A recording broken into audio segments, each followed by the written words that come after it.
Alors, certains se sont inscrits à plusieurs des conférences de la semaine.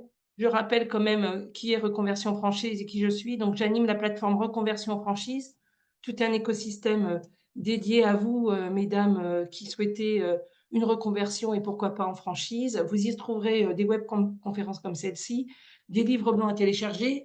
Je propose des rendez-vous coaching 15 minutes pour vous aider dans vos choix de métier et vous faire découvrir des métiers en franchise. Il y a aussi des tests franchises. Bref, une mine d'informations, un blog pour que vous soyez rassurés. Voilà. Voilà qui est dit. Maintenant, on va arrêter dans le vif du sujet. Donc, pour animer cette conférence, j'ai avec moi trois franchiseurs avec qui je partagerai l'information sur la franchise B2B. Alors, il y a honneur aux dames, excusez-moi Patrick, Sandrine Marquez qui est cofondatrice de la franchise Impulse Communication. Impulse C'est Communication. ça. Bon, Voilà. pardon. Oui. Bonjour à tous. Effectivement, oui, donc Sandrine Maille, donc je suis cofondatrice de l'agence Impulse Communication. Donc, on est le premier réseau d'agences de relations presse.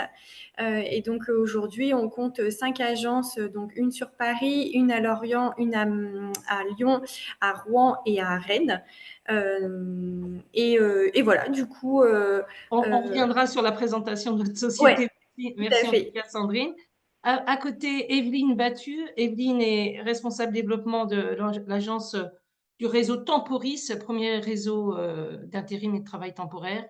Rebonjour, Evelyne, un petit mot avant de démarrer. Un petit mot, ravi d'être là, et puis j'en dirai un peu plus peut-être tout à l'heure, non? Oui, Voilà. bien sûr. Et pareil, Patrick. Merci. Patrick, votre nom, je préfère que vous le dites. Non, mais on va rester à Patrick. Donc, je suis Patrick Eblink et je suis en fait co-gérant avec Pascal Joly-Lombardi, qui s'excuse aujourd'hui, qui a créé effectivement le réseau coach d'affaires. On en reparlera tout à l'heure. Ok, attention, il y a un petit bruit. Je ne sais pas si c'est vous, Patrick, qui gêne. Est-ce que c'est votre micro? Je ne sais pas. En tout cas, tout au long de cette conférence, vous pouvez réagir. Merci en tout cas d'être là. Alors déjà, rentrons dans le vif du sujet. La franchise, on connaît, mais souvent on la connaît dans le monde du commerce. Très peu connaissent que des métiers en franchise pour les services aux entreprises. Et pourtant, c'est un marché qui est spécialisé, mais qui grandit de 11% cette année. Alors, on trouve une variété de métiers. Donc là, on a un échantillon, que ce soit du travail d'entrepreneur, du coaching d'entreprise, des relations presse, mais ça peut être aussi de l'informatique, de la surveillance, ça peut être aussi du management, de la formation, bref, une variété de métiers qui vous permet à vous aussi, qui étiez en entreprise, et souvent vous vous dites, tiens, j'ai 30, 40 ans d'expérience ou peut-être moins dans les relations presse ou la communication, ben, je vais me mettre en auto-entrepreneur et je vais poursuivre mon activité.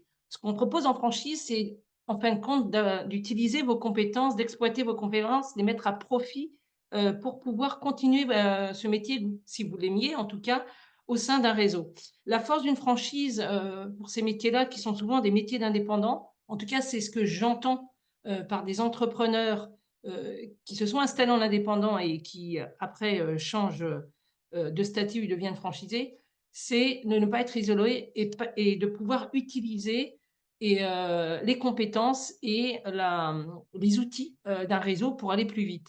En tout cas, sur ce point de marché, est-ce que vous avez tous les trois, avant qu'on démarre et on présente vos enseignes, est-ce que vous voyez une évolution des personnes qui exercent, par exemple, Evelyne, est-ce que vous avez des gens qui étaient dans la RH, qui viennent vers vous, dans le recrutement?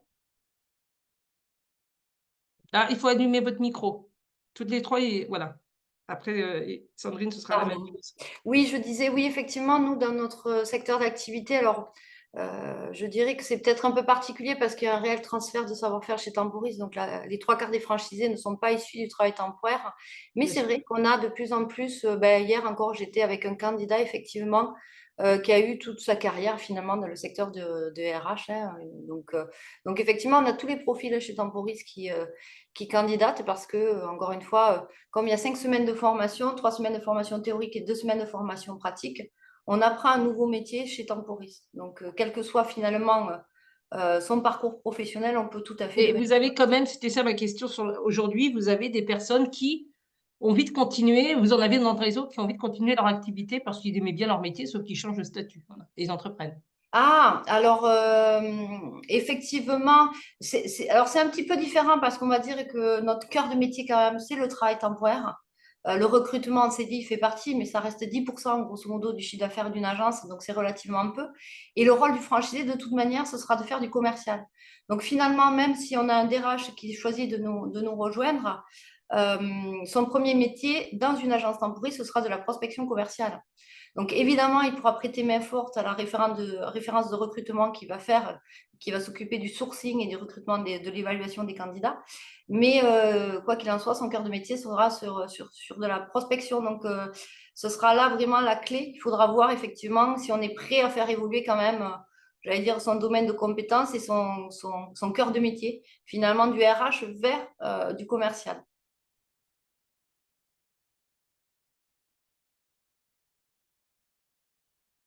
Alors, je ne sais pas, j'ai l'impression que Corinne, on n'a plus de connexion, non? Parce que je vois tout le monde bouger sauf Corinne. Ouais, exactement. Je crois qu'on a perdu Corinne. Oui. Ça y est. Peut-être Sandrine, peut-être pouvez prendre le relais avec votre point de vue par rapport à la question de Corinne. Oui, bah, alors nous effectivement, on a des personnes qui sont de ce milieu-là, et qui souhaitent faire, sauter le pas et devenir, indépendants. Mais nous effectivement, pour le coup, on cherche vraiment des profils qui sont spécialisés RP. Donc, effectivement, je rejoins Corinne sur le fait qu'on a beaucoup de profils, qui souhaitent, bah, sauter le pas et devenir indépendants. Merci, excusez-moi, c'est moi qui avais un bug. En fait, en gros, c'est pas vous, Evelyne. Ah, excusez-moi. Ouais, c'est pas grave. Et voilà. Et Patrick, est-ce que vous avez un point de vue sur les gens qui s'intéressent au coaching? Est-ce que ce sont des gens qui étaient issus de l'entreprise et des métiers de Alors, on a, management? voilà, on a beaucoup effectivement de personnes qui sont dans une logique de reconversion, qui ont des expériences de manager ou de dirigeants de business unit ou autres, qui veulent démarrer à leur compte et viennent surtout frapper à la porte chez nous, mais en fait aussi surtout pour éviter l'isolement et démarrer parmi encore quelqu'un qui démarre une entreprise seul dans son coin. Et donc ça, c'est vraiment les profils que l'on voit. Et Ok, juste oui. peut-être pour compléter, c'est aussi de dire que chez nous, effectivement, la plupart finalement, des candidats sont effectivement des anciens salariés qui, quand ils sont très investis en tant que salariés, se disent à un moment donné, ben, moi aussi, j'ai envie de créer quelque chose pour moi. Et donc, ils passent ce cap-là de la création d'entreprise par le biais de la franchise, parce que c'est très rassurant, effectivement, Bien sûr. d'être accompagné par une marque, j'allais dire, qui a une assise solide. Voilà. Voilà. Alors, on y va dans le vif du sujet.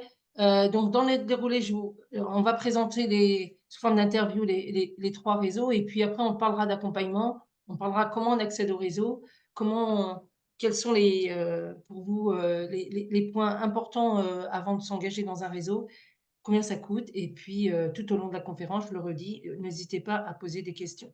Alors, avant tout ça, je voudrais donner quelques chiffres sur la franchise. La franchise se porte plutôt bien. C'est un type de création d'entreprise simplifié qui évolue.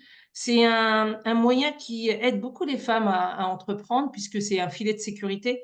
C'est la possibilité, comme l'a dit à l'instant Evelyne, d'entreprendre sans être seule, d'entreprendre sans partir d'une feuille blanche, d'entreprendre en ayant des outils, des méthodes et d'être vite opérationnel et d'avoir la chance derrière d'avoir tout un réseau qui va vous accompagner. 76% des franchisés, hommes, femmes, tout confondu, tout secteur confondu, rejoignent, qui étaient anciens avant des salariés, rejoignent donc un réseau. Donc on passe bien de salariés à entrepreneurs.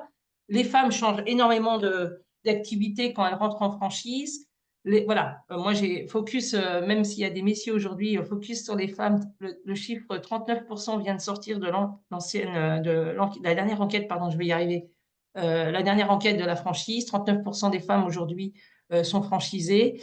Et c'est un modèle qui rassure et qui, à 90%, dernière étude aussi, est recommandé et plébiscité par des franchisés déjà en place. Donc, ça monte un peu. Et ça, c'est tout secteur confondu, hein.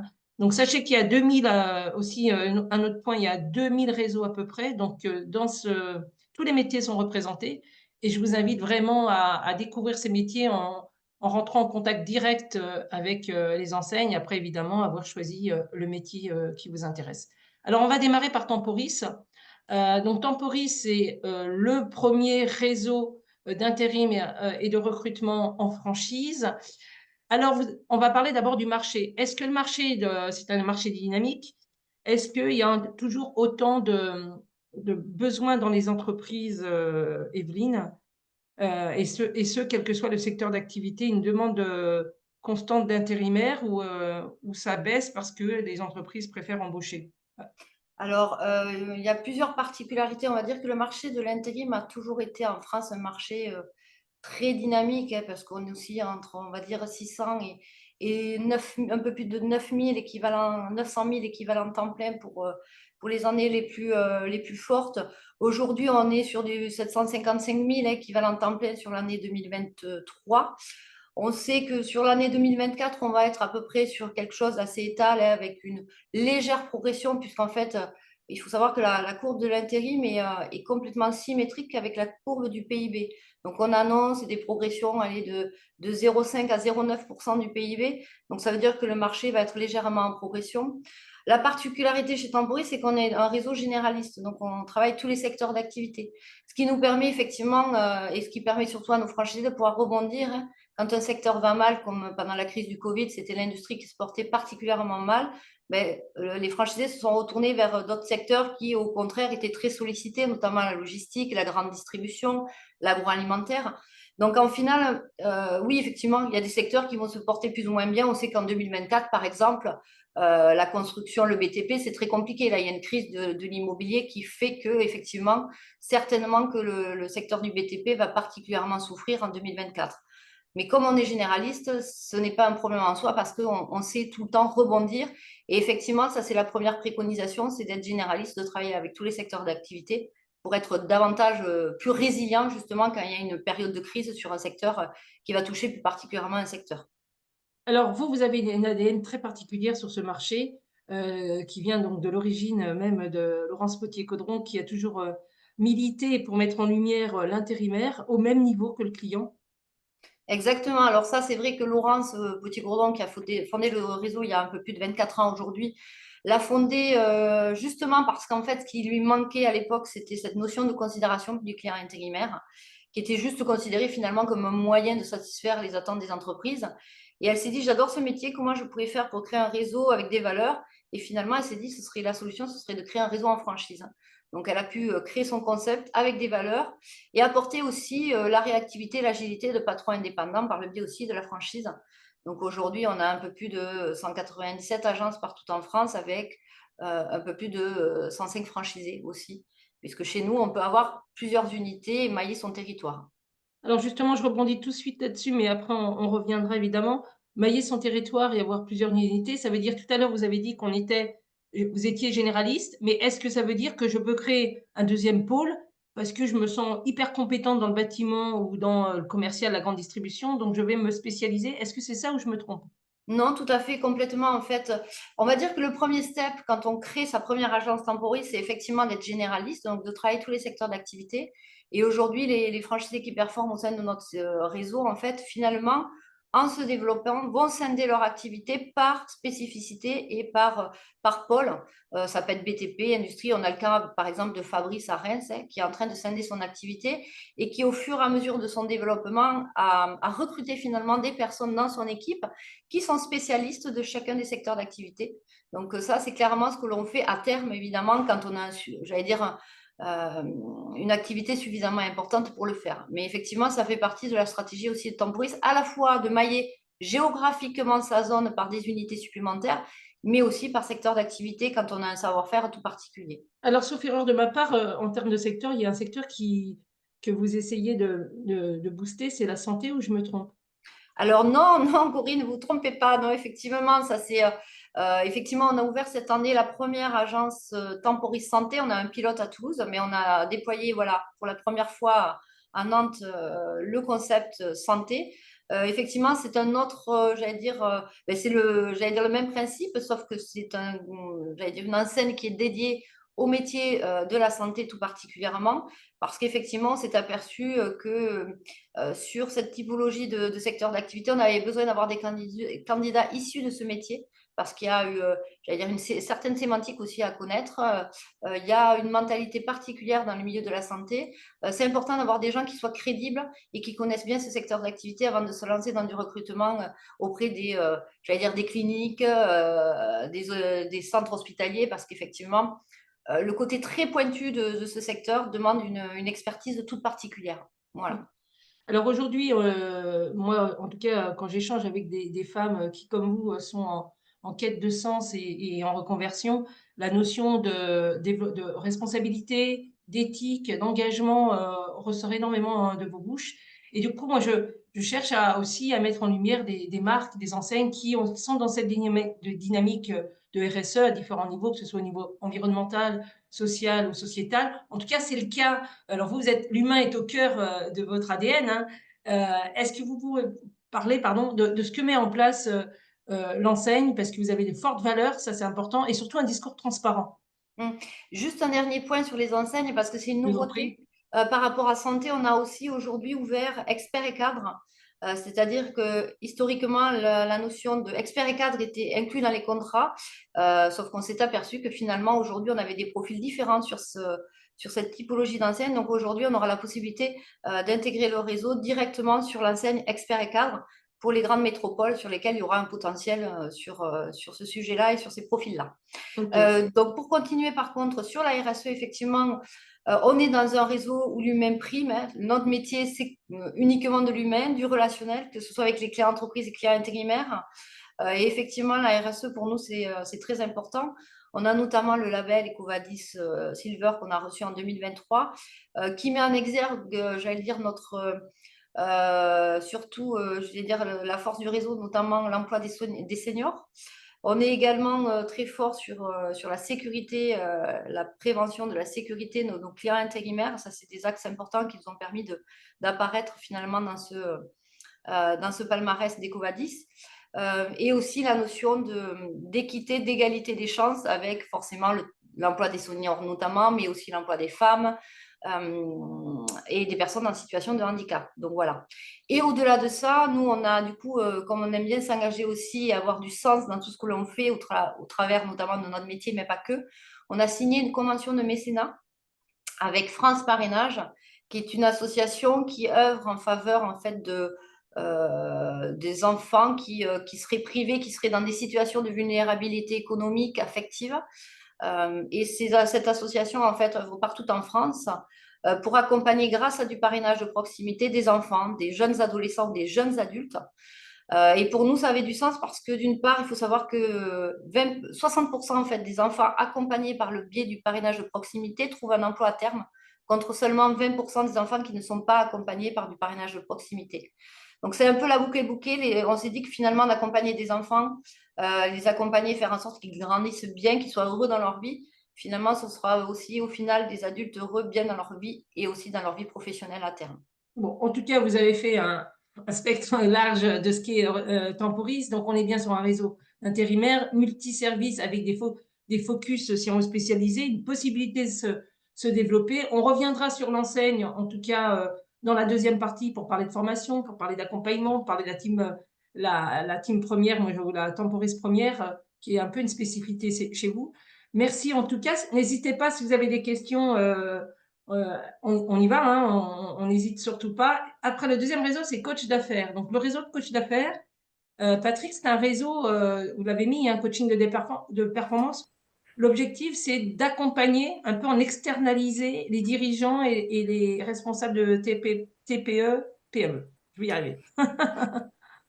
Voilà, alors tout à fait. Nous, coach d'affaires, nous sommes en fait un écosystème de business coach et d'experts qui vont permettre aux dirigeants de d'abord sortir le nez du guidon et de retrouver par des outils et une méthode réellement de la performance dans leur entreprise. Et cela, donc, ça va se faire en accompagnement de mode de coaching, à savoir qu'on va être là de temps en temps pour, à terme, devenir le confident, d'être vraiment la personne qui va permettre aux dirigeants ou à l'entrepreneuse de pouvoir dire j'ai telle et telle difficulté, comment je peux faire, mais surtout s'approprier la façon de faire et le savoir-être par la suite, puisque il va falloir effectivement que cet entrepreneur ou ce dirigeant puisse continuer cette performance et surtout à terme arriver à une rentabilité pour qu'il retrouve une qualité de vie et se rémunérer pour avoir cette qualité de vie, quoi. Et donc c'est une méthode en 7 étapes qui est pratique, qui a été développée il y a une quinzaine d'années.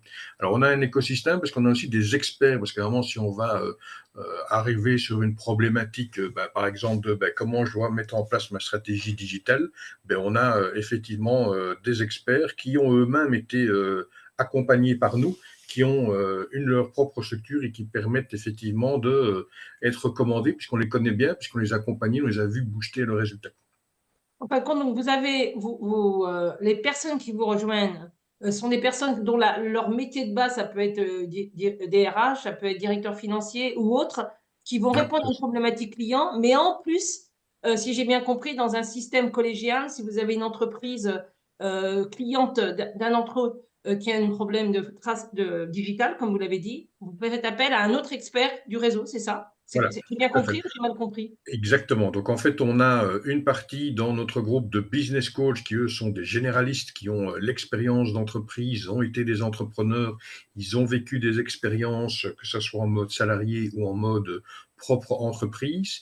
Donc ça, c'est une première partie qui est l'étape, le cœur de métier chez nous. Et en plus, on a des experts dans notre réseau qui finalement sont des anciens ou des clients qu'on a accompagnés, qui ont développé leur business, mais sur lesquels on a identifié des expertises. Et ça permet effectivement, en plus de rassurer notre client, de dire si vous êtes telle problématique, allez chez tel ou tel expert, parce qu'en plus, il a été effectivement coaché par nous-mêmes avec la même méthode, quoi. Ok, donc ça veut dire qu'on peut rentrer chez vous avec deux canaux différents, soit on est expert métier, soit on est généraliste pour être accompagner des clients dans une Tout à opération fait. business. Et notre particularité, c'est que pour entrer, on en discutera peut-être un peu après, mais pour entrer dans notre réseau, c'est qu'on va surtout les accompagner à ce que leur business décolle, qu'ils soient consultants et qu'ils décident peut-être pas de continuer avec coach d'affaires, au moins on leur a déjà donné de quoi démarrer ou développer leur entreprise, s'ils sont effectivement en mode démarrage. Et les experts également, on va d'abord les accompagner sur leur propre identité d'entreprise, se développer. Et c'est en se connaissant au fur et à mesure qu'on va commencer à créer cet écosystème. Alors, on se pose peut-être la question, en tout cas moi je me suis posée quand je vous ai rencontré, coach d'affaires, ça part sur une méthodologie. Cette méthodologie, elle a été mise en place par vous et par, comment elle s'appelle, Pascal Joly. Pascal Joly. C'est quoi exactement cette méthode? C'est-à-dire que si moi, demain, je reviens sur mon histoire de DRH, je viens chez vous, je suis expert et j'ai envie de développer ma clientèle, vous allez me donner des tableaux de bord, une façon de travailler pour aller plus vite, pour augmenter ma performance. Est-ce que vous pouvez vous exprimer sur cette méthode? Alors la méthode, effectivement, comme elle est sur la dit, donc elle a été créée une quinzaine d'années par Pascal Joly-Lombardi. La méthode s'appelle « Tu te lèves et tu décides ». Et on dit aussi en sous-titre, vous pouvez aussi décider de ne pas vous lever, mais c'est votre choix. Donc l'idée, c'est vraiment de donner des électrochocs et de dire, on va travailler maintenant en 7 étapes. La première étape, ça va être réellement de retravailler avec le dirigeant ou l'entrepreneur son état d'esprit, repositiver, revoir les choses en savoir-être, d'abord, parce que si lui déjà n'est pas aligné avec son positivisme et son savoir-être, vous avez beau mettre tout ce que vous voulez comme tableau de bord derrière, ça ne fonctionnera pas. Deuxième étape, c'est retravailler avec lui sa vision à 5 ans, 3 ans, et dérouler là par rapport à ça une vraie feuille de route. Mais c'est lui qui va le faire, mais on va donner des clés pour pouvoir y arriver. Donc on n'a pas de logiciel qui va faire ça. Par contre, on est typiquement dans une logique d'accompagnement. Pour arriver à la troisième étape, et c'est là où beaucoup de gens ont du mal, c'est de voir réellement les vraies priorités. C'est là où on va sortir le dirigeant le nez du guidon pour dire quelles sont vos vraies priorités, quelle est vraiment votre gestion du temps, comment vous travaillez réellement à tout anticiper plutôt que de tout subir. Et après, on va rentrer dans le cœur du moteur, qui est le développement commercial. Comment mettre en place de manière pratique un vrai développement commercial pour arriver à de la conversion et à du client et de la rentabilité. Et puis, par rapport à la question que vous posez pour le côté RH, on va aussi après aligner donc en étape suivante toutes les équipes. Il faut que les équipes soient alignées aussi par rapport au nouvel alignement de dirigeants. Donc là, on aura des problématiques de RH, de recrutement. Donc là, un expert en recrutement peut nous rejoindre. Et puis, on va automatiser, c'est-à-dire qu'on va commencer à faire gagner du temps pour tout le monde, gagner de la performance pour qu'à terme, il soit réellement pilote. Et le rêve, naturellement, pour lui, c'est de travailler de moins en moins et de gagner de plus en plus. Okay, donc c'est toute la méthode organisationnelle et de stratégie que vous proposez aux Oui, experts business coach, hein, si j'ai bien compris, oui, tout pour à fait. accompagner des entreprises. Alors, sur votre marché, parce que vous adressez à toutes les moyennes et petites entreprises, est-ce que le candidat à la franchise qui vous rejoint, il doit avoir déjà des expériences métiers, comme on l'a dit, mais est-ce que vous l'aidez à trouver des entreprises? Est-ce que vous avez des accords cadres? Comment ça se passe? Où il se débrouille tout seul ou... Notre grosse différenciation, c'est qu'on va surtout l'aider à créer son développement. C'est-à-dire qu'il reste avec son entreprise, il rentre dans la franchise, il va être aidé vraiment à se structurer pour développer de la même façon qu'on fait avec nos clients. Dit autrement, la méthode, il va être accompagné par la même méthode Il pour va lui-même, l'appliquer la pour société. lui-même. Donc voilà, par les business coachs seniors qui vont être dans une logique de partage, et ça va être le même développement par rapport aux experts, où les experts vont être accompagnés d'abord. À partir de là, on va voir comment améliorer encore leur mode de fonctionnement. Et puis le rôle de la franchise, ça sera de continuer avec eux leur parcours, où on va être là dans un réseau écosystème d'entente, d'échange, de bienveillance, pour que chacun puisse performer avec ses affinités, ses secteurs d'activité, ses forces, et puis renforcer les faiblesses avec les autres personnes dans le réseau. Parce qu'effectivement, on n'a pas non plus de secteur géographique. On est vraiment libre de ce qu'on fait. Chacun est là. On est vraiment dans un réseau de bienveillance. Donc, c'est un peu différent d'une franchise avec un secteur point barre, quoi. OK. Aujourd'hui, avec le recul que vous avez, quelles sont surtout les demandes des PME, TPE, Alors, TPE? C'est pas grave. le gros point que l'on voit, c'est en plus par la situation économique, alors c'est vrai on entend beaucoup de dirigeants qui sont dans le mode c'est pas de ma faute, c'est la situation, etc. Et donc la grosse difficulté, c'est qu'ils retrouvent d'abord leur vrai positivisme et de retrouver leur vision. Et à partir de là, c'est le point que j'en constate vraiment, c'est leur gestion des priorités, quoi. Ils se font submerger, ils subissent et ils ne sont plus du tout dans l'anticipation, c'est-à-dire que ils oublient leur réel rôle de pilote d'entreprise. OK. Alors, il y a une question qui vous est posée, donc je vous la pose directement. Je la lis, hein. La posture d'un coach est plutôt de posture basse. Comment se positionne le business coach vis-à-vis du dirigeant s'il l'accompagne sur les 7 étapes? Donc, certaines concernant certainement la stratégie de pilotage de l'entreprise. Je lis la question. Alors la posture d'un coach est plutôt une posture basse. Bon, ça, je vois pas ce que ça veut dire, mais par rapport, en fait, ce qu'on va être, c'est qu'on va effectivement être un peu comme un coach sportif. On va faire mal là où on a envie de faire bouger les choses en tant que dirigeant, mais on ne sait plus comment. Donc, on va se positionner comme un coach sportif où on va faire un état des lieux, on va piquer là où ça va mal pour mettre en place justement le programme en cette étape. Oui. Et le principe, c'est qu'on va revenir régulièrement pour continuer à marteler, voir les choses qui ont déjà été mises en place, d'autres pas, comment améliorer. Un peu comme le sport, c'est, comme je dis, c'est refaire découvrir des muscles du business qu'il a oubliés ou des muscles du business qu'il ne connaît pas, comme le côté sportif, quoi. Très bien. Merci en tout cas. J'espère qu'on a répondu à votre question. On reviendra après sur comment on devient coach chez vous et votre méthode d'accompagnement avec comme les 2 autres enseignes. On termine par la 3e, donc Impulse Communication. Alors ça, c'est un nouveau métier en franchise. En tout cas, vous êtes l'unique franchise, Sandrine, de relations presse. Donc vraiment, c'est spécialisé. Est-ce que vous pouvez nous parler d'historique donc vous êtes un jeune réseau, hein, je le précise, l'historique de Oui, la... tout à fait. On est effectivement un jeune réseau vu qu'on a 4 ans, même pas 3 ans, enfin 3 ans et demi. Et donc, effectivement, alors l'historique, en fait, Impulse Communication, ça existe depuis 13 ans maintenant. Il a été créé par, du coup, mon associé, pardon, Marie Legrand, et qui, du coup, a constaté au bout de 11 ans que, en fait, il y avait beaucoup de demandes sur plusieurs secteurs dans la France et que, du coup, elle ne pouvait pas se démultiplier. Et effectivement, on a fini par constater que créer un réseau de franchise, ce serait peut-être l'idéal parce que du coup, on s'est rendu compte qu'en fait, les entreprises, elles voulaient avoir de la proximité avec leurs attachés de presse. parce qu'effectivement, on est un métier quand même de relation. C'est le mot, le nom du métier le dit bien, relation presse, et que effectivement, si on est à distance, c'est pas forcément très agréable de discuter avec son interlocuteur et de pouvoir échanger sur comment il a envie de faire développer son entreprise.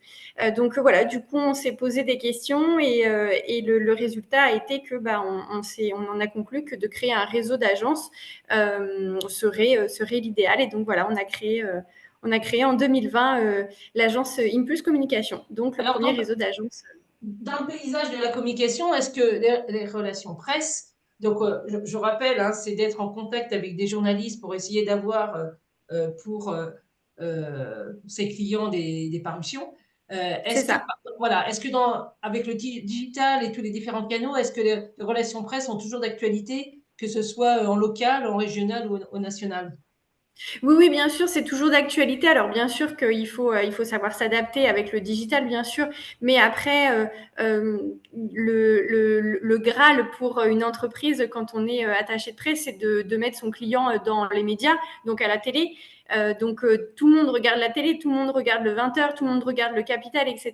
Et c'est ça, nous, notre métier, c'est de faire en sorte que nos clients arrivent sur ces canaux-là. Mais effectivement, la presse écrite, malgré qu'avec le digital, elle ait peut-être un peu perdu en notoriété, elle reste quand même un canal qui est quand même hyper important et hyper lu par les personnes qui ne regardent pas. Alors peut-être les gens n'achètent plus les journaux papier, mais qui n'est pas abonné sur Google pour avoir, vous savez, les historiques qui arrivent automatiquement. Donc du coup, les parutions, quand elles paraissent sur du papier vraiment en physique, elles paraissent aussi sur Internet. Donc au final, les relations presse s'adaptent à la situation d'aujourd'hui, mais elles sont toujours autant importantes pour développer et faire connaître son entreprise. Alors, sur ce marché, donc, vous êtes les seuls. Donc, en discutant avec Marie, elle me disait, et je pense que vous le confirmez puisque vous êtes son associé, soit on est issu du métier, et du coup, c'est Oui. un changement de son métier. Au lieu de le faire en auto-entrepreneur, on le fait avec un réseau. Soit on est manager d'une agence de relations presse, donc on ne vient pas du métier, mais on peut manager des attachés de presse qui seraient soit prestataires, soit salariés. Est-ce que vous pouvez éclairer ça pour les personnes qui sont là? Alors effectivement, de base, on préconise effectivement de venir du milieu des relations presse parce que c'est un métier qui est quand même assez particulier. Il faut avoir les connaissances, il faut avoir les contacts, etc. Mais bien sûr que du coup, on peut avoir le profil un peu plus managérial où lui, cette personne va tenter vraiment de développer l'entreprise et de s'accompagner d'attachés de presse. Mais à un moment donné, il va falloir quand même qu'il y ait des attachés de presse qui soient présentes dans la franchise pour pouvoir faire ce métier.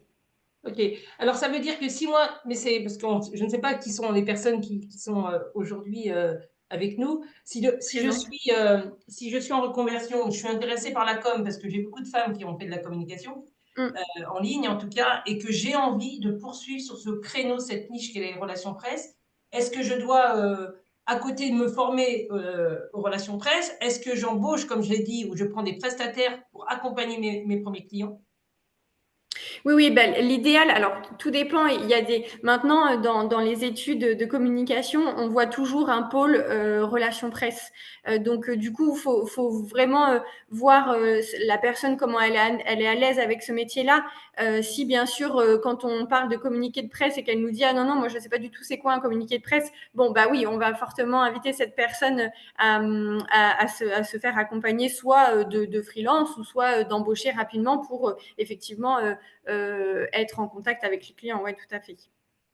Comment vous accompagnez-vous c'est-à-dire pas sur l'accompagnement, mais est-ce que vous... Si. Qu'est-ce que vous apportez, vous, en tant que réseau, à ces personnes qui déjà maîtrisent ce métier, qui savent faire un communiqué, qui savent contacter des journalistes pour des parutions? Pour les parutions. Et ben, nous, on leur apporte du coup un peu comme coach d'affaires. On est vraiment un réseau de bienveillance, d'accompagnement auprès de nos franchisés. On leur met quand même à disposition pas mal d'outils.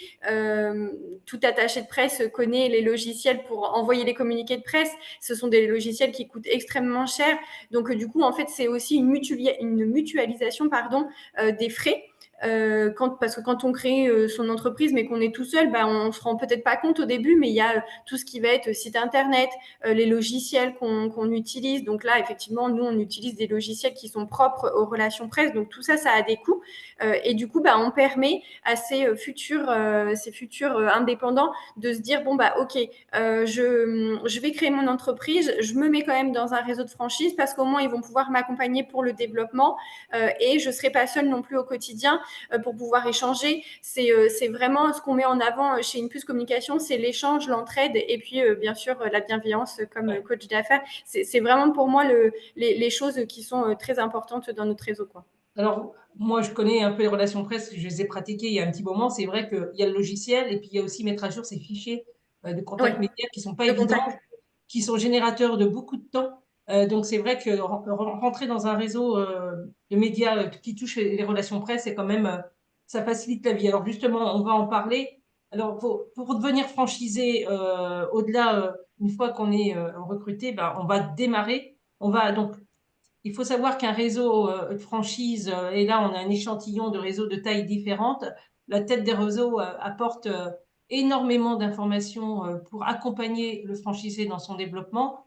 On ne sait pas, mais quelquefois, et c'est le cas chez Tempori, c'est plus de 25 ou 30 personnes, je ne sais plus combien il y en a chez vous, Evelyne. En tout cas, c'est une équipe derrière qui va vous épauler et vous aider à avancer dans différents domaines. Alors, pour démarrer en franchise, on parlait de salarié à entrepreneur. Je change de métier. Hier, j'étais secrétaire, comptable, gestionnaire. Demain, je deviens coach d'affaires, je deviens attaché de presse ou je m'occupe d'une agence d'intérim.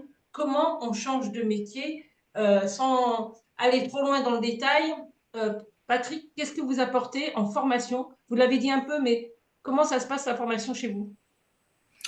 Alors la formation, alors c'est un autre avantage du réseau coach d'affaires, c'est que comme on touche aux compétences dans l'entreprise et d'abord c'est le dirigeant et puis des managers, nous sommes également centre de formation puisque nous sommes certifiés Qualiopi, ce qui nous permet d'avoir développé avec les années des formations et ce sont effectivement celles que l'on a pour accompagner un dirigeant, que l'on va aussi dérouler avec le candidat business coach ou expert, puisque je rappelle, on est là vraiment pour aider comme si c'était un client au départ. Et au fur et à mesure, il va avoir tout son programme d'accompagnement, on va dérouler les formations et puis il va la mettre en pratique comme on fait en mode business coach ou expert avec nos clients finaux. Et donc là, on a différentes étapes. On a une première étape qui va être surtout comment en tant que nouveau franchisé élaborer son plan commercial, son développement, sa stratégie commerciale et comment mettre tout ça en place, puisque de toute façon, la première chose que va avoir le franchisé, c'est d'aller chercher du chiffre d'affaires au départ. Ensuite, ça va être comment il va, deuxième partie de formation, c'est comment il va travailler toute son organisation de gestion, de pilotage, de mise en place de tableau de bord, sa gestion du temps, sa gestion des priorités, ses stratégies qu'il va mettre en place. Et donc, il va le faire en mode formation, mais nous sommes là pour qu'il le mette en place et qu'il ait déjà une validation avec nous. Et puis, la troisième étape, ça va être effectivement de travailler toute la partie de mise après réellement son savoir-être pour réaligner son côté plutôt charismatique, de redévelopper son attitude positive parce que c'est quand même un stress au départ d'aller chercher ses premiers clients. Et donc là, on va travailler sur la communication, comment bien communiquer avec des prospects pour convertir en mode client. Donc ça va être les premières étapes. À partir de là, combien de temps cette partie-là, cette partie que vous avez évoquée? Alors chez nous, on est dans une logique où on a d'abord 3 journées de formation commerciale, puis 2 journées de qu'on appelle boost ton business, c'est-à-dire structure ton action et la mise en place de ton organisation, et une journée sur le côté communication et on va travailler aussi par exemple l'intelligence émotionnelle. Et à partir de là, il va pouvoir accéder à tout le reste de la formation et tout l'accompagnement en continu avec les business coachs, disons, sous forme de mentor, et il avancera au fur et à mesure parce qu'il sera aussi accompagné et on fera le point après 6 mois et 1 an. Alors, j'ai une question, peut-être qu'elle est saugrenue, même bien comme ça, donc je vous la pose. Quand on devient salarié, en tout cas, sachez que quand vous êtes franchisé, je vais y arriver, vous êtes un entrepreneur indépendant. Donc, vous êtes obligé de créer votre société, une SASU, une SARL, etc. Et cetera. Et il n'y a qu'un contrat qui vous dit au franchiseur sur une période donnée. Ma question est la suivante. Si moi, demain, j'ai une SASU et je crée ma société et je vous rejoins, est-ce que toute la partie formation, je ne sais pas pourquoi ça me vient, mais peut passer par l'OPCO, par mon OPCO ou par un Calliope quelconque au CPF Alors, ou pas? alors, l'OPCO, quand on sera créateur, ça ne fonctionnera pas encore parce qu'on n'est pas encore reconnu comme une entreprise qui fonctionne. Donc, on sera effectivement dans une branche professionnelle, mais on n'aura pas encore tout de suite dans les premières semaines, premiers mois, accès à ces formations. Ça sera principalement en cours de première année, voire la deuxième année. Par contre, le point qui a été créé par l'État dans cette logique-là, c'est le CPF, puisque le CPF, il doit permettre effectivement à des personnes de partir en reconversion. Et donc, par exemple, nos formations d'accompagnement pour rentrer en tant que business coach ou à terme expert, il y a toute une partie des formations qui peuvent être, qui sont reconnues par le CPF, qui peuvent être portées par les fonds de J'avais CPF. bien répondu. Ok. Petit détail. Après, Qualiopi, juste pour préciser, Qualiopi, c'est juste un mode de certification. Oui, c'est ça, pardon, je me suis Des trompée. OPCO, soit on a du CPF, quoi. Donc, dans le coût d'accès à votre réseau, il y a une partie qu'on peut utiliser, c'est bien ça, son CPF. Ça sera le CPF pour les personnes qui rentrent. Après, si on a quelqu'un, parce que bon, il n'y a pas que les personnes qui sont du monde salarié qui créent leur entreprise, on peut aussi avoir déjà des cabinets qui existent depuis 5, 10 ans, qui veulent sortir de l'isolement et qui veulent rejoindre le réseau. Là, par contre, il y aura de l'OPCO, Ok, parce très qu'ils très ont bien. déjà un historique. Très bien. La formation chez vous, Evelyne, je sais que le process est long, mais comment ça se passe pour changer de métier ou performer? On ne vous entend pas, votre micro, il faut l'ouvrir. Oui, je disais, pardon, sur la formation, effectivement, chez nous, c'est très important. Donc, il y a 3 semaines de formation théorique et 2 semaines de formation pratique en agence. Tout d'abord, évidemment, puisqu'on apprend un nouveau métier chez nous qui est quand même avec des enjeux importants en termes de juridique. Donc, il y a une formation juridique, une formation sur le positionnement de la marque, une formation aussi également sur le contrôle de gestion, coef et marge, comment gagner sa vie finalement. Formation sur le risque client aussi, parce que c'est quelque chose qui est un enjeu majeur pour des patrons indépendants, savoir gérer le risque client et notamment travailler avec, privilégier les clients solvables. Ça, c'est très important aussi dans notre cœur de métier. Le sourcing, puisque ça va être aussi le cœur de notre métier. Donc, il y a 3 semaines de formation et j'en passe sur les accords cadres aussi, sur la négociation des accords cadres. Il y a énormément de formations pour accompagner nos franchisés pour être aptes finalement et devenir des professionnels des RH du recrutement et surtout aussi des patrons agiles qui peuvent être en capacité de gérer leur entreprise, que ce soit du point de vue du management aussi, de la gestion et aussi du commercial, puisqu'on a une formation commerciale évidemment pour la prospection. Il y a une période, donc, j'ai peut-être mal suivi, d'immersion au sein d'une agence intérim? Alors, tout à fait. Donc, 3 semaines de formation théorique à Toulouse, puisque le siège du franchiseur se situe à Toulouse, et 2 semaines de formation pratique en agence. L'idée, c'est effectivement d'aller mettre à pratique en agence tous les savoir-faire qu'on aura, j'allais dire, abordés en formation théorique, même si ça reste très pratico-pratique. Mais l'idée, vraiment, c'est de voir l'application sur le terrain. Donc, on immerge nos candidats avant l'ouverture de l'agence auprès d'équipes qui maîtrisent tous ces process. Ok, donc par rapport à quelqu'un qui vient pas du métier et qui doit du jour au lendemain, évidemment il y a cette formation, être en contact direct avec des intérimaires, il y a tout. Est-ce que vous avez dans vos formations, le développement personnel, voilà, parce que je pense que Alors, vous avez affaire à différents profils. effectivement, donc ça, je dirais, c'est plutôt alors quelque chose qu'on va faire dans le cadre des journées réseau, puisqu'en Mhm. fait, on a aussi des événements, on a des formations spécifiques, on a la formation intégration dont on vient de parler quand on intègre le réseau. Et Mhm. ensuite aussi, on accompagne par le biais de notre formation, centre de formation agréé Calliope à Gado, on va accompagner à la fois nos franchisés et leurs permanents tout au long de leur parcours au sein du réseau Temporis, en leur proposant des formations bien spécifiques s'ils en ressentent le besoin sur un sujet. Mais aussi, on accompagne nos franchisés lors de conventions nationales et de journées thématiques sur lesquelles on va les faire monter en compétence sur des sujets qui peuvent être notamment, j'allais dire, l'appréhension, comment des nouvelles générations, voilà, le changement du rapport au travail, puisque ça fait partie des choses hyper importantes dans notre métier.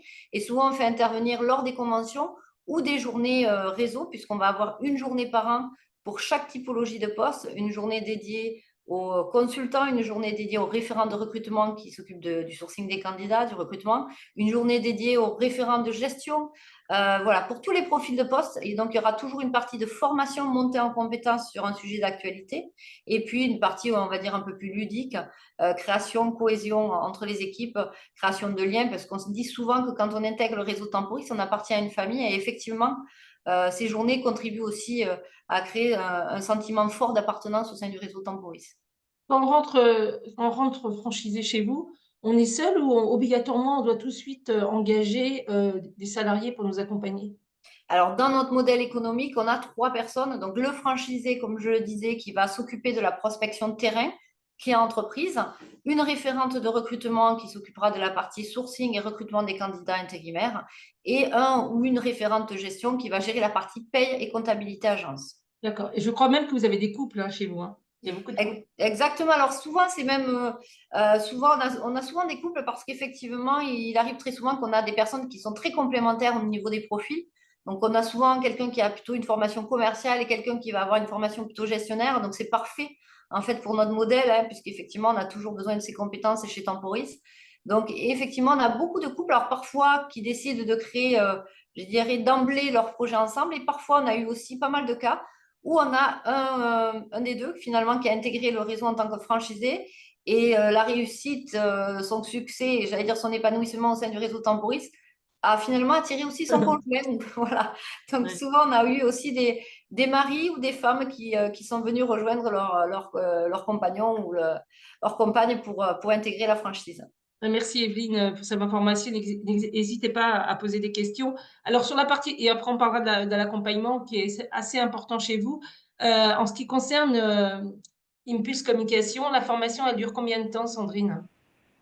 Alors, chez nous, la formation, elle est de 3 jours, vu que, effectivement, encore une fois, nous, on a des profils qui connaissent déjà le métier. Donc, en fait, ça va être une formation qui va plutôt servir sur leur donner accès aux outils qu'on met à disposition, leur donner accès à comment on a procédé, quel est notre processus pour signer avec le client. Voilà, ça va être vraiment toutes ces méthodes qu'on met à disposition, et on voit aussi une partie un peu gestion d'une entreprise, et un peu aussi de prospection. Quelles sont les bonnes méthodes pour la prospection, etc. Voilà ce qu'on met à disposition pendant nos 3 jours de formation. Alors, Effectivement, elle se passe en Normandie, vu que le siège est en Normandie. Et si je ne suis pas de la profession et je veux manager une équipe, ça reste sur 3 jours ou la personne qui est franchisée va aussi bénéficier d'une formation pour connaître un peu quand même en quoi Les consiste relations presse. Alors oui, bien sûr, on a déjà eu le cas avec une de nos franchisées. Alors elle connaissait quand même les relations presse, mais ça faisait 10 ans qu'elle n'avait pas pratiqué de relations presse.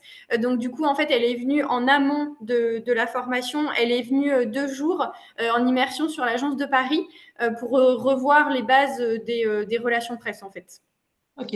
Alors, quand on rejoint un réseau, donc il y a un accompagnement, il y a un accompagnement au démarrage, on parle d'études de marché, on parle de business plan. Le franchiseur va vous donner un état du marché, mais c'est à vous de faire l'étude de marché. D'ailleurs, cette étude de marché, je vous conseille de la faire elle est cruciale si vous demandez un financement à la banque. Ça permettra de démontrer aux banquiers que vous connaissez et vous maîtrisez le métier de votre enseigne et que vous êtes motivé.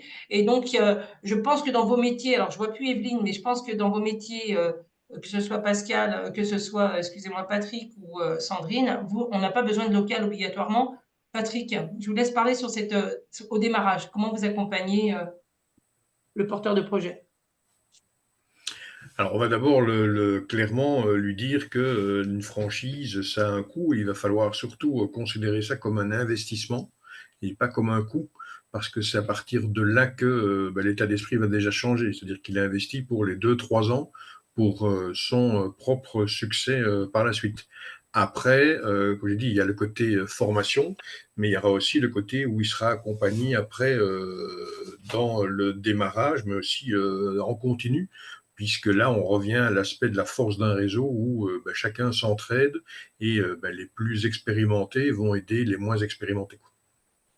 Très bien, merci. Et vous l'accompagnez sur l'étude de marché de business plan ou il est un peu libre Alors, on va pas faire une étude de marché en tant que telle. Par contre, on va clairement, par rapport à la réglementation sur la franchise, bien évaluer où on en est par rapport au business coach, où on est le marché, mais surtout également quelle est sa vraie motivation. Parce que d'abord, bon, le marché, je crois que tout dirigeant a des difficultés à trouver réellement ses priorités, à trouver de la croissance. Au moins, il y a assez. D'autant plus aussi, on est aussi multisecteur. C'est vrai que je l'ai pas dit au départ, mais on est aussi multisecteur.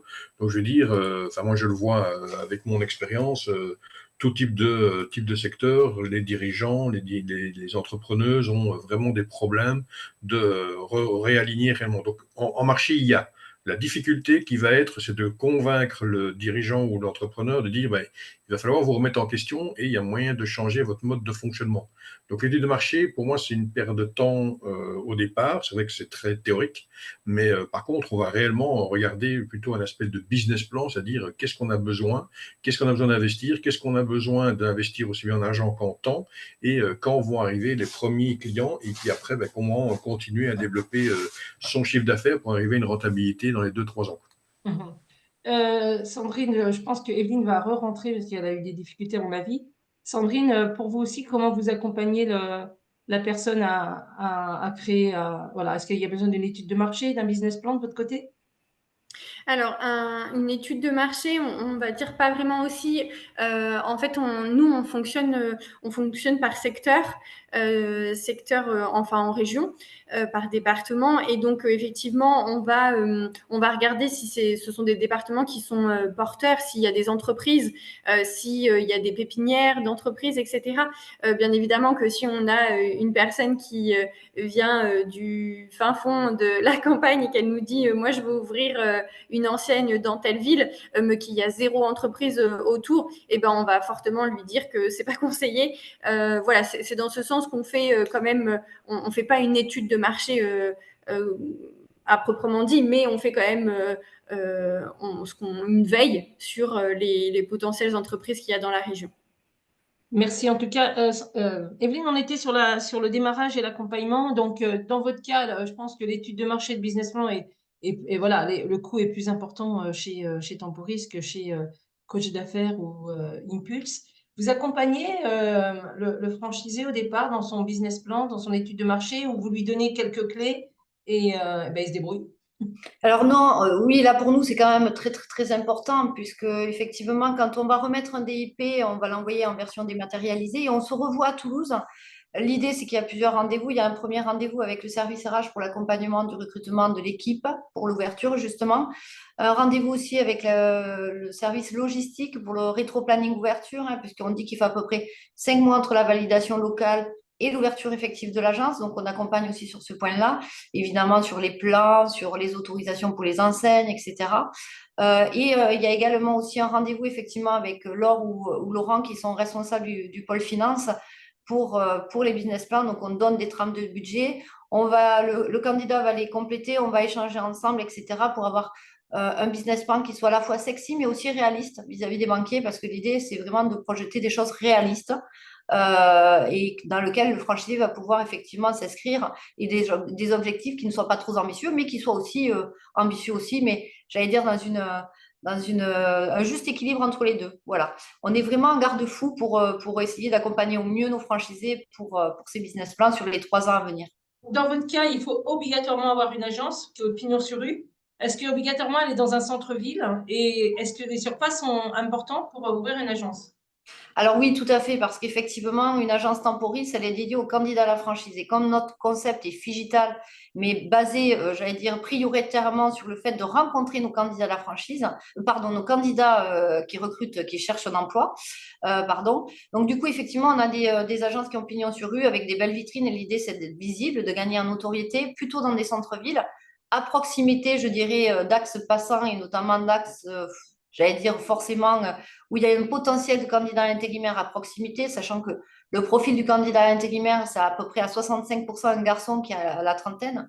Donc l'idée, c'est d'être effectivement sur des axes où on va pouvoir voir gagner en notoriété rapidement, parfois aussi à proximité de nos concurrents, hein, puisqu'ils sont souvent moins ouverts que nous. Donc quand un candidat intérimaire trouve porte close, bah, il risque de venir chez Temporis.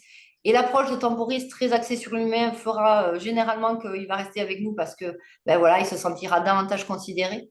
Donc effectivement, cet axe de création d'agences est important. On a des agences en moyenne à 100 mètres carrés, effectivement, parce qu'au départ, la surface n'est pas forcément nécessaire à 3, mais quand on va se développer, c'est toujours intéressant de pouvoir étouffer son équipe sans déménager. Parce qu'une fois qu'on a acquis une certaine notoriété à un endroit, c'est compliqué de déménager pour un franchisé voilà, qui est en plein développement. Ok, ben merci. En tout cas, sachez que quand vous rentrez dans un réseau de franchise, il se doit, et c'est pour ça qu'il y a un coût, de vous accompagner, donc disposer d'une marque, vous disposer d'une formation, donc ça c'est qui est initiale et continue pour certains réseaux. Et puis il y a tout ce process derrière d'accompagnement. Je le disais tout à l'heure, la tête de réseau va avoir un animateur de réseau. Cet animateur de réseau va vous accompagner tout au long de votre activité en franchise. Donc comme je le dis, il n'est pas là pour relever les comptes, mais plutôt pour vous aider à performer, à transmettre aux franchiseurs vos problématiques et trouver des solutions. C'est un pivot quelque part, mais ce n'est pas un contrôleur. Est-ce que, je reviens sur vous, puisque vous avez quand même 197 agences, Evelyne, quel est voilà, chez vous, cet animateur, il doit voir beaucoup de choses pour aider les Exactement. personnes. Alors déjà, il y a un accompagnement à l'ouverture et sur la première année qui est, j'allais dire, particulièrement attentif, c'est-à-dire que on va avoir la présence de l'animateur, bien évidemment, du référent performance réseau à l'ouverture de l'agence. Ensuite, tout au long de l'année, il y a un premier audit à 6 mois. Notre enjeu est très important en termes juridiques, notamment de s'assurer que les payes sont faites correctement dans les règles de l'art, puisque, par exemple, s'il y avait une mauvaise pratique au sein du réseau, ben, cela pourrait, j'allais dire, salir toute la réputation du réseau Temporis, de la marque Temporis. Donc, nous, c'est très important. Un premier audit à 6 mois, ensuite au bout d'un an et ensuite tous les 2 ans.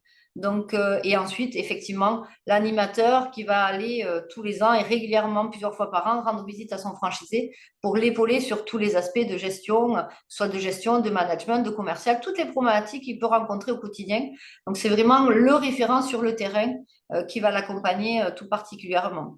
Alors, je pense que chez Coach d'affaires et Sandrine, c'est la même chose, c'est-à-dire que ce n'est pas vraiment des animateurs de réseau, puisque votre métier, vous, c'est d'accompagner déjà, sauf erreur de ma part, hein, d'accompagner le créateur d'entreprise qui va aller voir des clients. Est-ce qu'il y a une double, Patrick, est-ce que vous avez quelqu'un qui est spécifiquement lié à l'animation de réseau ou c'est l'accompagnement qui fait que c'est inclus, quoi? Alors tout à fait. En fait, c'est Pascal Joly-Lombardi, donc qui aurait pu être là aujourd'hui, mais qui s'excuse et qui effectivement, elle a toute l'historique puisque c'est elle qui a créé la méthode et donc elle est aussi garante de l'évolution des contenus de la méthode. Et donc, elle a toute l'expérience par le nombre de business coachs qu'elle a accompagnés, qui ont aussi peut-être quitté la franchise, mais donc qui sont effectivement accompagnés par la tête de réseau de Pascal Joly-Lombardi. Après, en fonction, par exemple, un expert, lui sera doublement accompagné, soit par son business coach et après, en étant dans le réseau, aussi toute la partie tête de réseau. Donc là, on est vraiment en réunion commune. Donc là, il y a le double axe. On continue à coacher un expert et on continue à faire de l'apprentissage par la tête de réseau.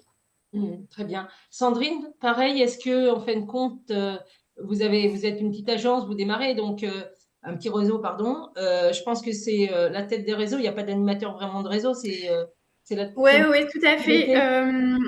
Marie, effectivement, accompagne les franchisés vraiment dans le métier à proprement parler. Et moi, ça va être plus, je vais plus les accompagner sur la gestion au quotidien de l'entreprise. Et on fait des visios tous les 15 jours avec nos franchisés, justement pour pouvoir échanger, pour pouvoir les accompagner. On essaie de faire une fois par mois des formations. On leur demande leurs problématiques et on essaye du coup d'accentuer ces formations une fois par mois.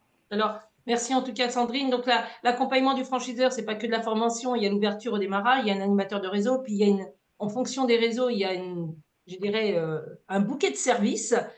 qui vous permet d'avancer et d'être en continu avec le franchiseur. Moi, souvent, ce que j'entends, c'est une grande famille que ce soit chez Temporis, Coach d'affaires, Impulse et bien d'autres. Les franchisés me disent au cas où ils sont là, ça veut dire qu'ils sont toujours derrière les franchiseurs pour vous aider à performer et puis surtout à vous faire avancer. Il y a aussi une vie à l'intérieur du réseau. Les franchisés sont souvent ensemble. Il y a vraiment un soutien, une solidarité. Ça a été prouvé, je le sais parce qu'on en a beaucoup échangé, Evelyne, avec Temporis. Si je prends le cas, par exemple, de la crise sanitaire, vous étiez tous fermés et pourtant, c'était très actif et je crois que les franchisés sont assez reconnaissants de ce que vous avez fait pour ne pas fermer boutique, justement. Exactement, c'est vrai qu'à ce moment-là, effectivement, notre marché s'est effondré à moins 70%, le réseau à moins 75%. Donc, dès le dimanche, on s'est réunis en cellule de crise à Valoris, le COPIL, pour mettre en œuvre, organiser dès le lendemain matin, en fait, les premiers webinaires pour rassurer nos franchisés sur la mise en place, notamment du chômage partiel, hein, parce qu'effectivement, la législation a évolué tous les jours. On a eu d'ailleurs un prix du Club de la franchise pour notre accompagnement exemplaire pendant la crise. On a refondu les budgets, on a aussi fait intervenir des spécialistes bancaires pour soutenir nos franchisés. On a obtenu plus de 17 millions de PGE et on a également fait un cadeau de 500 000 euros sur les redevances pour soutenir tous les franchisés pendant la crise. Donc c'est vrai que c'est j'allais dire, en fait, en tout cas, chez Temporis, pour nous, c'est très important. La solidarité, elle est importante. Faire en sorte que tous nos franchisés, tous nos patrons indépendants dépassent ce moment difficile. C'est vrai l'accompagnement a été un point fort de notre réseau parce que je pense que tout simplement, Laurence qui a créé le réseau est très attachée à sa marque et à ses franchisés.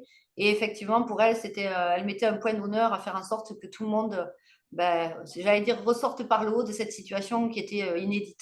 Alors, vous avez, hein, on ne va pas mettre tout le détail, mais il y a des groupes WhatsApp, vous faites des conventions. Je ne sais pas si c'est le cas chez Coach d'affaires, mais je vous poserai la question. Ce qu'il faut savoir, c'est quand vous rentrez dans un réseau de franchise, vous développez votre business en local, mais vous pouvez aussi participer au développement de la marque à travers une présence, une participation à des commissions. Donc, c'est une commission RH, une commission RSE. Donc, est-ce que c'est volontaire? On le fait ou on ne le fait pas, mais ça permet à certains de dépasser ce qu'ils appelaient le fameux plafond de verre et avoir l'impression, même si la marque ne leur appartient pas, de développer une enseigne et une marque. Est-ce que quelques exemples, gardez la parole, Evelyne, et je passerai la parole à Patrick. Oui, chez Temporis, ça fait partie complètement de notre ADN, hein. D'ailleurs, moi, ça fait 17 ans que je suis à la tête de réseau et quand j'ai intégré le réseau, ça m'a même très honnêtement surpris, ce mode de fonctionnement qui est très collaboratif en fait. C'est à double sens. Effectivement, on est toujours en train de travailler en concertation avec nos franchisés. Alors moi, particulièrement, je travaille toujours sur la communication collective. Donc, on va faire des propositions aux franchisés et eux aussi vont nous faire part de leurs propositions. Par exemple, en communication collective, on nous a Julien qui me dit, Evelyne, voilà, j'aimerais bien mettre en place un concours pour faire gagner des permis à nos clients intérimaires. Qu'est-ce que tu en penses? Je dis, ben, c'est une très bonne idée. On va essayer de le mettre en place. J'ai appelé le CF, on a réussi à le mettre en place. Et ça, c'est un exemple de tout ce qu'on peut faire. Alors, ça se fait au niveau du développement de tous les outils digitaux.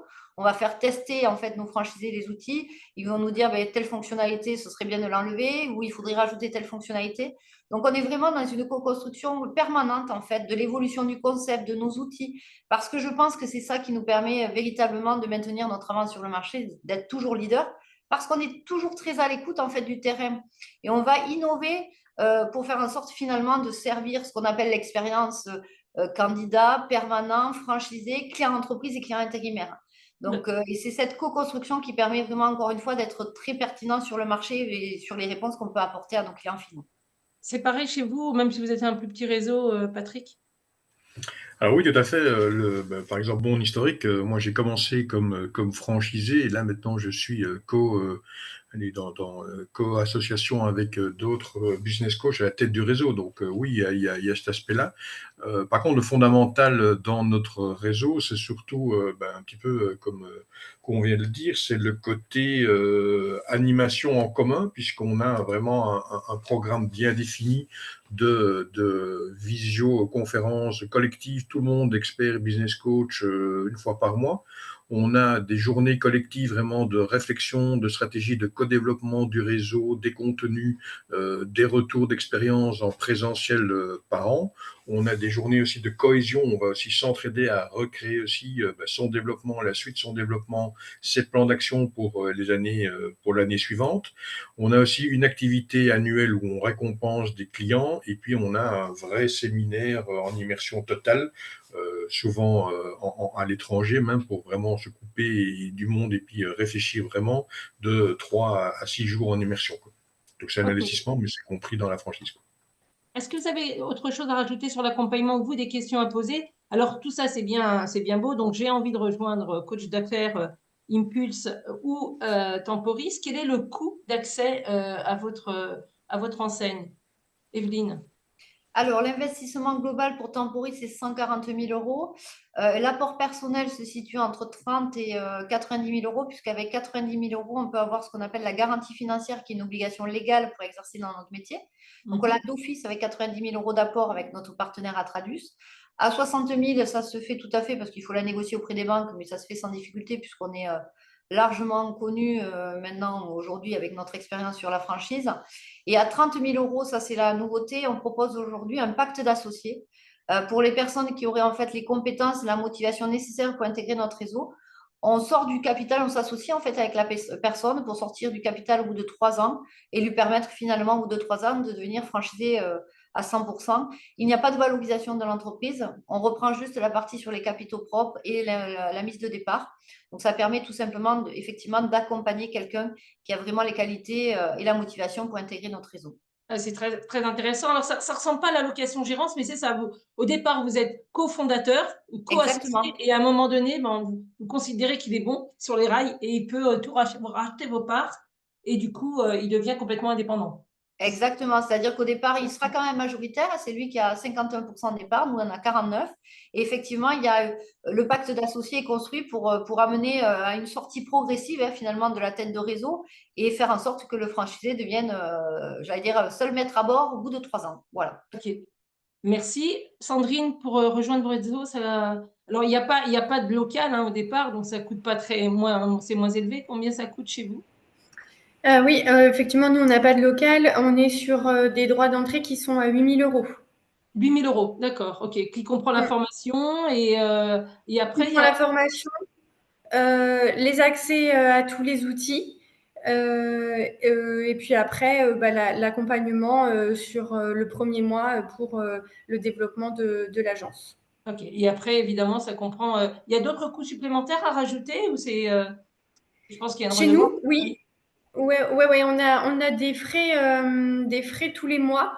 Et puis après, effectivement, il y a les redevances au trimestre, mais on a des frais de 360 euros au TTC tous les mois parce qu'on fait un gros travail de référencement sur Internet. Encore une fois, les logiciels qu'on utilise ont vraiment un coût très important. Donc voilà, c'est pour tout ce qui est frais de logiciel, on utilise on utilise ZooBook, on utilise ZooCRM. Donc voilà, tout ça, c'est compris dans les frais de logiciel qui sont mensuels. Et Patrick, merci en tout cas, Sandrine. Patrick, ça coûte combien de rejoindre votre réseau? Alors, du côté expert, c'est entre 3 000 à 7 000 euros en fonction de comment il va avancer et s'il continue l'aventure, parce qu'on va travailler étape par étape avec les 3 modules de formation que j'expliquais tout à l'heure. Après, il y aura, donc si il signe effectivement, il va être sur un contrat de 3 ans. Donc, entre guillemets, la première partie, c'est des formations. Il continue sans nous, il a au moins les outils pour développer son business et on reste en bon terme sans souci. S'il veut rejoindre vraiment l'aventure coach d'affaires par la suite, il va être dans une redevance de 3 600 euros, donc 300 euros par mois, un petit peu comme Sandrine, pour effectivement, alors aussi profiter de la partie Qualiope, la partie de tous les outils communs, que ce soit le site internet, l'agenda des formations, lui être visible et avoir tous ces aspects-là. Après, un business coach continuera l'aventure plus en détail, puisque là, il va vraiment être formé à être un business coach qui est beaucoup plus lourd. Et là, ça va être autour de 25 à 27 000 euros, mais ça peut être sur 2-3 ans, quoi. Parce qu'on va aussi nous évaluer si effectivement on est bien aligné nous-mêmes avec tout le monde, quoi. Très bien, merci. Alors, juste, je le rappelle à chacune des conférences, sachez que pour l'apport personnel qui est souvent demandé en franchise, évidemment, c'est votre argent, mais vous pouvez aussi solliciter des aides de l'État. Vous avez le réseau initiative, une fois que vous avez fait votre business plan, vous savez, vous allez, mais pas au démarrage, aussi dans le développement. Le réseau initiative, ce sont des délégations régionales qui vous permettent de vous offrir un capital, un emprunt sous forme d'emprunt à taux zéro. Donc, beaucoup de franchisés l'utilisent. Il y a aussi la garantie bancaire qui est transmis aux femmes par le réseau France Active, ce qui vous permet de ne pas être caution sur vos biens personnels. Et puis, sachez que, elle l'a dit tout à l'heure indirectement, Evelyne, c'est que les réseaux de franchise sont très connus au sein des banques. C'est plus facile d'avoir une aide d'une banque quand on devient franchisé que quand on est indépendant, parce que peu de personnes le savent, les réseaux de franchise sont obligés d'être référencés auprès de pôles des banques. Il y a d'ailleurs des pôles franchiseurs au sein des banques et du coup, ça vous permet d'aller plus vite. Est-ce que, comme vous êtes encore une fois le plus gros réseau ici présent, Véline, sur cet aspect purement financier, est-ce que vous avez beaucoup de franchisés, un, qui démarrent avec leurs indemnités Pôle emploi, et deux, est-ce qu'il y en a beaucoup qui ont utilisé justement les aides de l'État pour compléter leur rapport? Alors exactement, oui, on en a énormément, hein, parce que dans le modèle économique de Tempris, la première année, on ne se rémunère pas, hein. Donc l'idée, c'est qu'effectivement, on a beaucoup de cadres qui négocient leur départ finalement au moment de la remise du DIP pour bénéficier des allocations de France Travail et donc du coup pouvoir vivre pendant la première année sans se rémunérer par le biais de la société. Donc ça, c'est très important chez nous. Et la deuxième question, pardon, c'était Corinne? Oui, donc c'est le réseau initiative qui… Ah oui, exactement. Oui, on a beaucoup aussi de franchisés qui font appel à ces réseaux et qui obtiennent, on va dire, en moyenne entre 10 et pour les plus chanceux, 20 000 euros en fait de prêts d'honneur, hein, avec des taux zéro. Donc, c'est très, très avantageux effectivement pour, j'allais dire, augmenter son capital de base et pour éviter oui, d'avoir des emprunts bancaires et qui soient plus coûteux. Donc, effectivement, on en a beaucoup. On a notamment Jessica, voilà, qui était une ancienne salariée à qui on a fait un pacte d'associés et qui a aussi utilisé ce levier pour devenir franchisé, effectivement. Et on en a quand même de plus en plus, effectivement. Surtout pour les femmes, ça fonctionne très, très bien, hein. Et encore une fois, chez Temporis, on est une franchise où c'est plutôt apprécié, puisque en fait, nos franchisés déterminent leur politique commerciale, hein. C'est-à-dire que les coefficients qu'ils vont appliquer sur les taux horaires pour se rémunérer sont complètement libres. Et c'est vrai que les banquiers apprécient cette latitude et cette liberté de chef d'entreprise indépendant aussi chez nos franchisés. Juste gardez la main et je poserai la question à Patrick. On arrive bientôt à la fin de cette conférence. Si j'ouvre une agence moyenne, Evelyne, au bout de combien de temps? Alors, tout dépend évidemment de l'entrepreneur qu'on est, hein. Si on fait rien, le chiffre d'affaires, il ne va pas rentrer, on ne peut pas se payer. Mais au bout de combien de temps par rapport à l'investissement, je peux dire que je vais avoir un retour sur investissement? 2 ans, on va dire qu'à première année, on est à peu près à un chiffre d'affaires en moyenne à 2,2 millions. Donc, sur 2 ans, en fait, on équilibre les comptes à la fin de la première année, puisqu'il y a effectivement, cette première année où on ne se rémunère pas. Donc, on atteint le seuil de rentabilité avec 20 ETP équivalent temps plein. Et en fin d'année, on équilibre les comptes et le retour sur investissement se fait généralement sur la deuxième année, en fin de deuxième année. D'où l'importance, si on peut, d'utiliser ces indemnités de France Travail pour… Exactement. voilà. Est-ce que, voilà, Sandrine, au bout de combien de temps on peut considérer qu'on a une rentabilité voilà, il faut déjà trouver des clients, ça c'est sûr, mais… Oui, tout à fait. Dès lors où on a trouvé des clients, ça aide. Non, non, mais bah, nous, au vu du montant, et après, il y a très peu d'investissement, encore une fois, hein, vu qu'on n'a pas il n'y a pas forcément besoin de bureau, etc. Donc, au bout de la première année, on peut déjà avoir un retour sur investissement. Pareil, Patrick, ça doit être pareil à peu près. Alors effectivement, comme Sandrine, on n'a pas de coût, ce sera la marque et euh, qui peut être financé par une banque, donc ça vous permet d'avoir la trésor. Et comme l'a dit Evelyne, ce qui est surtout important, parce qu'on le voit aussi dans les clients qu'on coach, qui ne sont pas nécessairement nous des franchisés, mais c'est absolument d'utiliser très vite le démarrage de leur boîte quand ils ont Pôle emploi, enfin maintenant France Travail, parce qu'on voit quand même pas mal d'entrepreneurs qui traînent à se décider, qui n'y vont pas, et puis ils arrivent à plus de 2-3 mois de Pôle emploi. Je suis désolé, je dois l'ancien terme. Et puis à un moment, il y a un électrochoc qui doit dire il faut absolument maintenant que je démarre mon projet. Et ils ont déjà perdu autant de mois pour dire oui, il faut minimum un an et demi pour arriver à l'équilibre et sortir du salaire. C'est même plus, c'est même 2 ans pour vraiment tirer un bon salaire, quoi. Et encore, quand on est vraiment structuré et qu'on y va, quoi. En tout cas, je vous remercie.